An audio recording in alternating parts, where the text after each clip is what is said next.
Shocking first season, we have to say. People who love Agent Mike, people who love to hate Emma.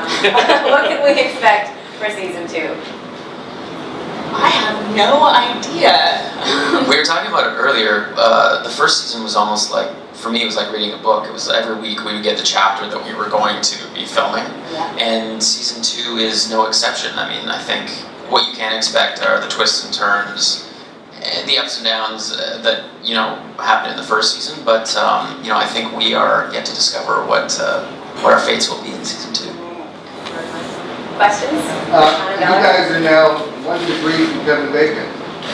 Yeah. Yes. What's he like to work with? I mean, this is a very different pace than what he's used to doing. What's he like to work with, and how is he testing? Well, Shawn works with him a lot more often than I do. I kind of avoid working with him for my own survival on the show. But he's great. I mean, as a nemesis, we have a great time needling each other and pushing each other's buttons. Yeah, I mean, I love working with Kevin. What's interesting is that, you know, Kevin Bacon is a movie star. That's how we recognize him, and I think he brings that presence and that talent to the show. And so for me, working with him is amazing. He's the kind of actor that makes you raise your game. When you're working with Kevin, you know it, and you know, you don't want to be the one in the scene to drop the ball. So I think it's a nice gift to have such a talented actor to work with every day. And honestly, he's a great guy. So I really love it, and I think he's doing great work on the show. Joe Carroll quickly became like one of the best villains on TV. Can this show exist without Joe Carroll?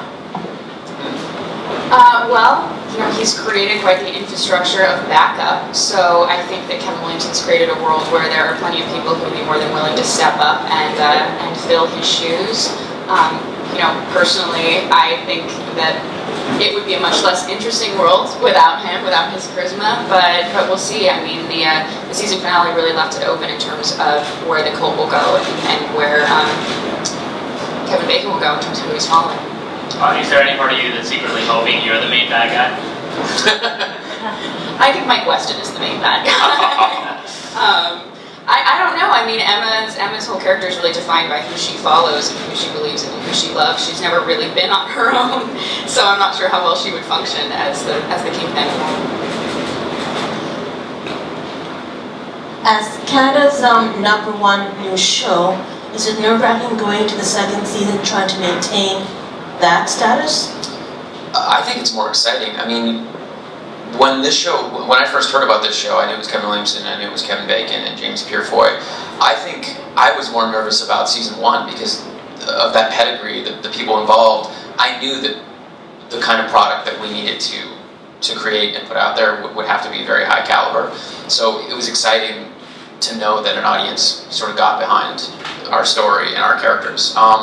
So for me, season 2, I'm just excited. I mean, now the world is established. We sort of have a foothold in who these characters are, and I feel like the sky's the limit. We can just run with it now. So I'm really excited to get back at it. Hi there. There have been some rumblings about how the women are written on the show, but Emma's a little bit different. What are your thoughts on that? I mean, I'm grateful because I feel like I get to play one of the most interesting, strongest young female characters that's on television right now. She's incredibly complex, dark but vulnerable. I play somebody different from one scene to the next. And you know, she is very different from the other female characters on the show, but I think that all of the women on The Following are strong characters. You know, Emma has great respect for Claire because of her strength throughout all of this chaos, and Parker is one of the most brilliant agents on the show who kind of always keeps things grounded and keeps things moving. You know, Well, she did. Well, she did. She did. So I think Kevin Williamson has written some really beautifully strong female characters. And then, kind of tied to that, what's it like, Valorie, playing a character that's gotten so much reaction from the fans? I take it as a compliment that people are so invested and so affected by her that they seem pretty horrified when they see me on the street. You know, it's just a testament to Kevin's writing and hopefully to my portrayal of her. But you know, I look at her differently, I think, than most people do. I don't see her as this villain, as this monster. I really see her as probably one of Joe Carroll's greatest victims. So I have a lot of sympathy for her. Now, is it true that you guys dealt with was, I think in the pilot as well, the garage with all the animals, the dogs. That was the most gruesome. And that was actually the one thing on the show that I really felt like they edited down. When I read these scripts, I'm like, well, there's no way that we're going to be able to necessarily do that or show that. And we usually can, but the garage was very gruesome and definitely didn't make, everything that we shot didn't make it on screen. It's amazing what you can get away with the violence towards people, but not towards puppies. Leave the dogs alone. Leave the dogs alone. You're doing a lot of the violence. You know, Emma actually has a lot of people do the violence for her. She doesn't get her hands dirty. It was actually an interesting experience because, you know, obviously it's very intense to shoot the scenes where Emma's killing people, killing her mother in particular. But as an actor, I was the most affected by the hallucination scene that Jacob has, where I was in the prosthetics in the bathtub, eviscerated, and that feeling afterwards of washing the blood off, and I mean there were intestines and things. That was the first time I went home and I had nightmares. Which I'm not really sure what that says about me, that it's only when it's turned on me that I was affected. Hi guys, I've heard it said that no one should ever grow too attached to any character on the show. And as important as integral as you guys are to the show, is there still that bit of jitteriness every time a new script gets in your hands? Absolutely. I dread the day that we actually have a scene together, because it probably means that one of us is going to go. Absolutely. Yeah, I mean, it is what it is.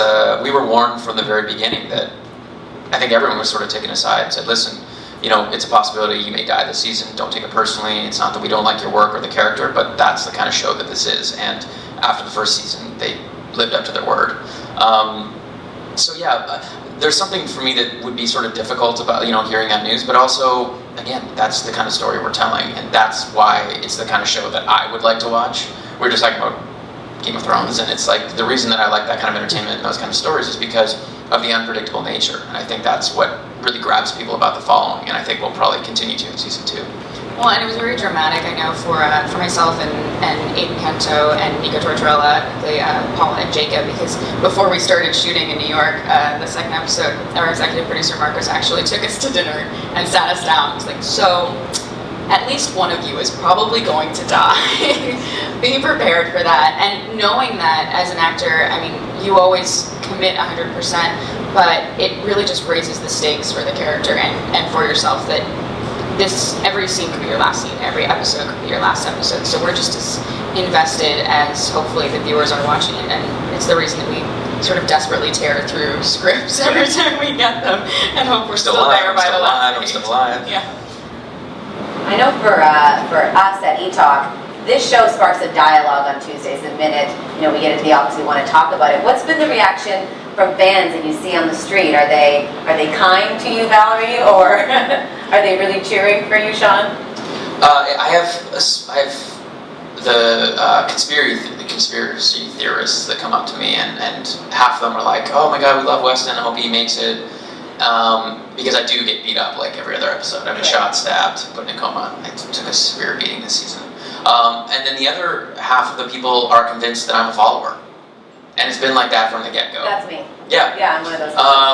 And I was kind of amazed at the beginning because we never played the character like that. We never intended for that to be the outcome. But you know what I say to everybody is that, you know, in the pilot, that seed of paranoia is planted. You never know who is a follower. And I think the fact that people have that feeling about Weston is just proof that the show is working and that it seeped in. It's taking root. So yeah, that's the real sort of fun that I have, is trying to convince people that I'm not a follower, or well, maybe I will be, but I don't know yet. You know, it's one of those things.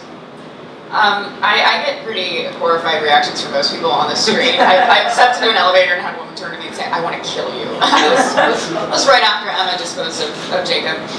There was a lot of vitriol on the internet.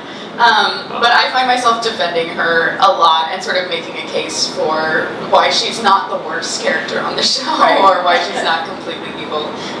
Because again, you know, I sympathize with her and I'm invested in her. But then at the same time, some people have really different reactions. Some people really do root for her. They just want to know why. Right. Which is what I love. I love that everybody sort of with this show attaches to different characters for different reasons, and every character is so multifaceted that you can really sort of project your own suspicions or hope onto them. Well, that's kind of what I love too. The fact that this show gives just as much time, if not more, to developing our, quote unquote villains. And so, characters like Emma or Joe are not like these mustache twirling villains. It's like you may not be able to understand what they're doing, but you're given a peek into who they are. And so, you may not agree with it, but at least you can start to, just see the other side of who these people are and how they've gotten to this point. That's what I love about, the cult. I think it goes with all of the characters, with the way that the world is written is, the lines are really blurred between the cop and the criminal and the victim and the perpetrator. And you see the human sides of these monsters, you see the monstrosity and the heroes. I mean, there's a lot to be said for who is darker, really, Ryan Hardy or Joe Carroll, which is, of course, what brings them together and causes that romance.